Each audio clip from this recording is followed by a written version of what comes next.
ऐसे ही परमात्मा का कोई नाम नहीं है, फिर भी उसके लाखों नाम रख दिए इस इंसान ने। जबकि नियम क्या है, बाप बेटे का नाम रखता है। किसी के घर में बच्चा पैदा हुआ कौन नाम रखेगा? बाप रखेगा उसका नाम। लेकिन यहां पर बच्चा बाप का नाम रख रहा है, उल्टा काम हो गया। भगवान के नाम कौन रख रहा है? भगत रख रहा है। बताओ, बच्चा बाप के नाम रख रहा है, इसीलिए सारा झगड़ा है। हजार नाम रख दिए बच्चे ने अपने बाप के। किसी ने राम रख दिया, किसी ने श्याम रख दिया, किसी ने अल्लाह रख दिया, किसी ने वाहिगुरु रख दिया, किसी ने सतपुरुष रख दिया, किसी ने सतकर्तार रख दिया, किसी ने सत साहिब रख दिया। इतने सारे बाप है क्या?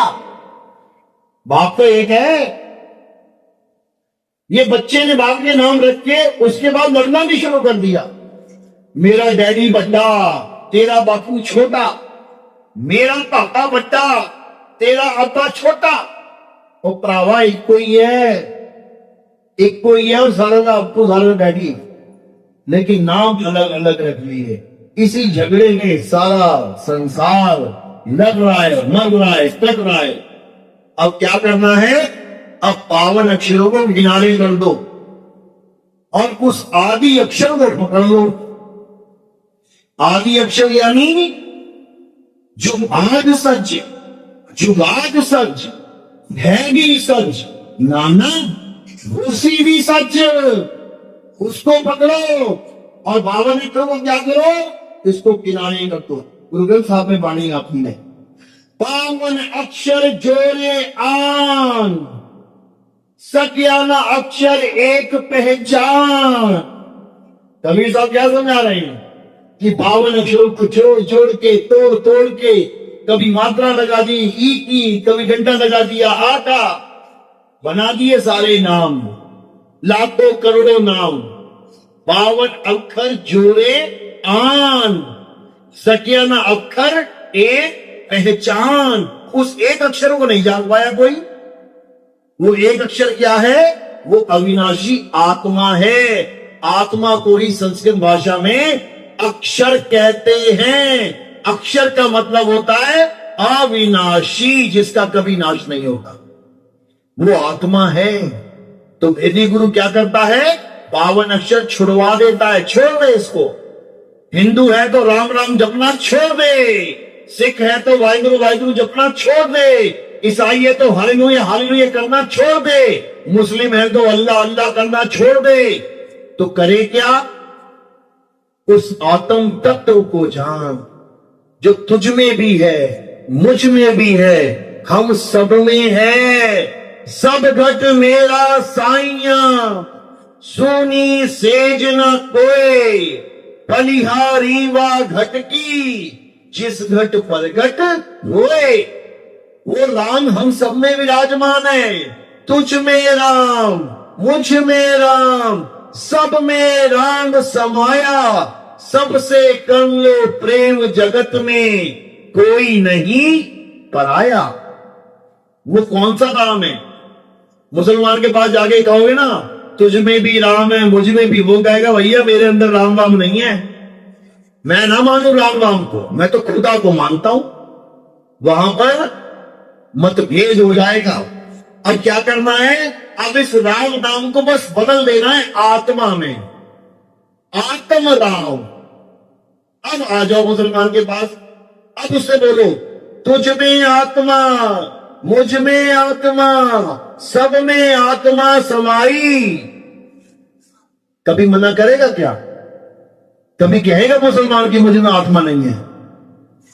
कह ही नहीं सकता, क्योंकि आत्मा ही सत्य है। हे अर्जुन, इस दुनिया में अगर कुछ सत्य है तो वो केवल और केवल आत्मा है। आत्मा को ना तो कोई शस्त्र काट सकता है, ना अग्नि जला सकती है, ना वायु सुखा सकती है, ना जल भिगो सकता है। किसकी महिमा गा रहे हैं कृष्ण जी? अपनी अपनी पूजा के लोग हैं क्या? उनके पैर में तो तीर लग गया था, तीर लग गया तो शरीर नाश हो गया, लेकिन वो उसकी महिमा गा रहे हैं जिसको तीर भी नहीं छू सकता, और वो क्या है? आत्मा। आत्मा ही सत्य है, और सत्य किसी एक धर्म की जागीर नहीं है, सत्य हर धर्म में है। आप देखो हिंदू क्या कहते हैं? ईश्वर सत्य है, राम नाम सत्य है। ईश्वर सत्य है मतलब हम किसको ईश्वर कह रहे हैं? सत्य को। ईश्वर सत्य है। जैसे हम कहें पानी H2O है, तो पानी तो हो गया उसका नाम जो हमने रखा है, और H2O हो गया तत्व, तत्व ज्ञान। हाइड्रोजन और ऑक्सीजन को मिलाने के बाद, तत्वों को मिलाने के बाद उसका नाम रखा गया पानी। तो पानी हो गया नाम और H2O हो गया तत्व। समझो, तो ईश्वर है नाम और सत्य है तत्व। हे अर्जुन, इस दुनिया में दो प्रकार के तत्व हैं, एक असत्य और एक सत्य है। असत्य क्या है? जो जन्मता और मर जाता है, जो पल पल बदलता है, जो सदा एक सा नहीं रहता, तो उसको त्याग दो। वो क्या है? ये पांच तत्व, ये बन रहे हैं, पिघल रहे हैं, बदल रहे हैं, छोड़ इनको। अब दूसरा तत्व क्या है? हे अर्जुन, दूसरा तत्व सत्य तत्व है, जिसे आत्मा कहते हैं। आत्मा अजन्मा है, नित्य है, शाश्वत है। आत्मा कभी बदलता नहीं है, आत्मा कभी मरता नहीं है, कटता नहीं है, भटकता नहीं है। तो दूसरा तत्व हो गया आत्मा, यानी सत्य क्या है? आत्मा। अब आ जाओ इसी लाइन पे। ईश्वर सत्य है, यानी ईश्वर आत्मा है। ईश्वर सत्य है, सत्य ही शिव है, यानी आत्मा ही शिव है। शिव का मतलब क्या होता है? शिव में आप देखोगे शा, ई की मात्रा और वाह। जो ई की मात्रा है वो क्या है? ई से ईश्वर, जो पहले बताया गया, ईश्वर सत्य है। तो ई की मात्रा कहां लगाई गई? शा और वाह में, शव में। तो शव कहां है? ये सारे शव ही बैठे हैं। शव यानी शरीर। इस शव में जब ई की मात्रा लग गई तो इसमें ईश्वर आ गया। अब बना लो शिव। तो इसी शव में जब ईश्वर रूपी आत्मा आ गई, अब बनाओ इंसान चलता फिरता, और ई की मात्रा हटा दिया जाए तो फिर शव बन जाए। वो ईश्वर ही सुंदर है, आत्मा ही सुंदर है। तुम्हारे चेहरे पे मुस्कान, तुम्हारे चेहरे पे लाली, तुम्हारे चेहरे पे जितना भी ग्लो है, किसकी वजह से है? आत्मा की वजह से है। कभी मुर्दे की शक्ल देखना कैसी होती है? आंखें चढ़ी हुई, मुंह ढीला हो जाता है, शक्ल बेशक्ल हो जाती है, सारी सुंदरता खत्म। तो उसी आत्मा को सुंदर बोला गया है। ईश्वर सत्य है, सत्य ही शिव है, शिव ही सुंदर है। वो वाला शिव सुंदर नहीं है जटाधारी। उसको देख के तो सालियां उसकी शादी में घबरा गई, बाप रे बाप ये कौन आ गया। बोलो देवा शिव महापुराण। सारी जितनी भी रिश्तेदार थी पार्वती की, सभी की, वो सब हड़बड़ा गए, बाप रे बाप ये कौन आ गया, जटाधारी भस्माधारी। इसको सुंदर नहीं कहते। जो शिव सुंदर है वो आत्मा सुंदर है। ये तो हो गया हिंदू धर्म में सत्य। अब सिखों में आ जाते हैं, उसमें सत्य है कि नहीं? सिखों में किसकी पूजा कर रहे हैं? श्री अकाल पुरख की। तो अकाल पुरख क्या है? सत्य। बोला जा रहा ना, सत्य श्री अकाल। क्या मतलब हुआ इसका? इसका मतलब हुआ कि जो सत्य है वो अकाल है। अकाल यानी जिसको काल नहीं खा सकता, जिसकी मृत्यु नहीं हो सकती, वो कौन है? आत्मदेव है। इसीलिए गुरु ग्रंथ साहब में बोला गया, आत्मदेव पूजिए गुरु के सहज सुभाए। यानी सिखों को हुक्म क्या दिया गया था? आत्मदेव की पूजा करनी है, तो कर क्या रहे हैं? अब मुसलमानों में आ जाते हैं। मुसलमानों में सत्य क्या है? मुसलमानों में सत्य क्या बताया गया? अल्लाह अल हक, बड़ा तो प्रचलित है ये। अल्लाह अल हक यानी खुदा सत्य है। हक का मतलब होता है सत्य। तो जिन लोगों ने खुदा को पाया उन्होंने क्या बोला? अनल अल हक, यानी मैं ही सत्य हूं। तो जो मुल्ले, जो मुसलमान अज्ञानी थे, उन्होंने उन लोगों को फांसी पे चढ़ा दिया। क्यों? अरे ये खुद को खुदा कह रहा है, ये खुद को सत्य कह रहा है, जबकि सत्य क्या है? आत्मा ही सत्य है। और तुम क्या हो?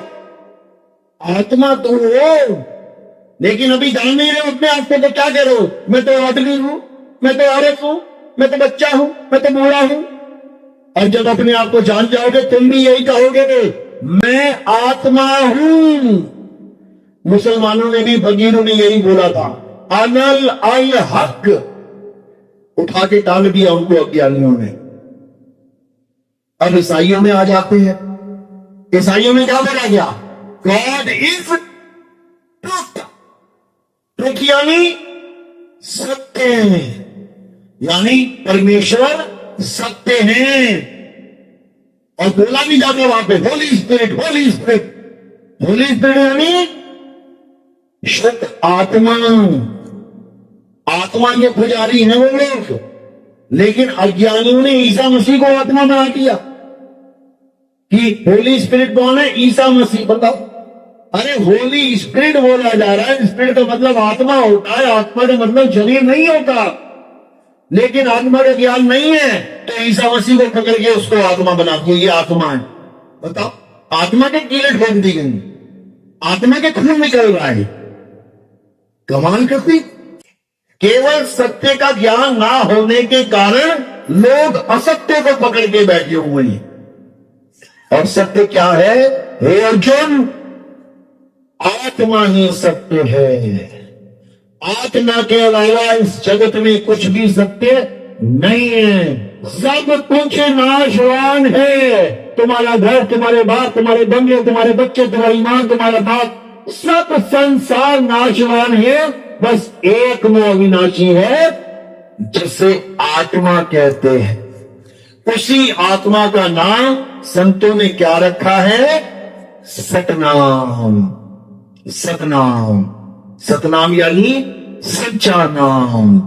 सच्चा नाम वो क्या है? आत्मा ही सच्चा नाम है।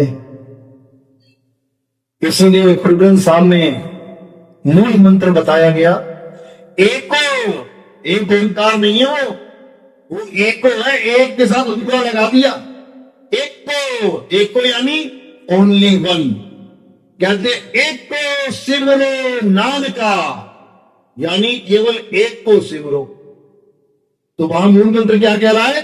एको सतनाम, यानी केवल एक आत्म देव, कर्ता पुरुष। वही कर्ता पुरुष है, उसके अलावा किसी और से कर्ता मत मान लेना कि भोले शंकर कर्ता पुरुष है, कि विष्णु जी कर्ता पुरुष है, कि दुर्गा माता कर्ता पुरुष है, कि कोई और कर्ता पुरुष है। बिल्कुल नहीं। एको सतनाम कर्ता पुरुष निरपहो, यानी वो निडर है। निर्वैर यानी वो किसी से द्वेष भी नहीं रखता, मारता भी नहीं किसी को। अकाल मूर्त, उसका काल बाल बाका नहीं कर सकता। आत्मा को काल नहीं खा सकता। सारे संसार को खा जाएगा, लेकिन आत्मा का काल नहीं खा सकता। एक और सतनाम कर्ता पुरुष निर्वैर अकाल मूर्त अजूनी। वो कभी किसी जोनी में नहीं आता, वो इस शरीर में भी नहीं है, वो किसी के शरीर में नहीं है। वो अजूनी, वो जूनों से रहित है। जूनों में कौन आ रहा है? जीव आ रहा है, जीव। 84 भुगतने के लिए।